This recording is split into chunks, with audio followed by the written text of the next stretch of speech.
మహారాష్ట్రలో పెను ప్రమాదం త్రుటిలో తప్పింది. బ్రేకులు ఫెయిల్ కావడంతో నియంత్రణ కోల్పోయిన ఒక గూడ్స్ రైలు గంటకు 100 కిలోమీటర్ల వేగంతో దూసుకుపోవడంతో రైల్వే అధికారులు హడలెత్తిపోయారు.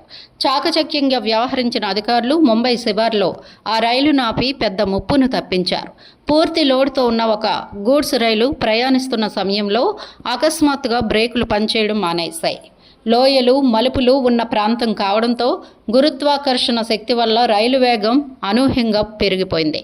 లోకో పైలట్లు ఎంత ప్రయత్నించినా బ్రేకులు పడకపోవడంతో వెంటనే కంట్రోల్ రూమ్కు సమాచారం అందించారు. బ్రేకులు లేని ఆ గూడ్స్ రైలు పట్టాలపై సుమారు 100 కిలోమీటర్లకు పైగా వేగంతో దూసుకుపోయింది. ఆ సమయంలో ఎదురుగా ఏ రైలు రాకుండా అధికారులు సిగ్నలింగ్ వ్యవస్థను పూర్తిగా క్రమబద్ధీకరించారు.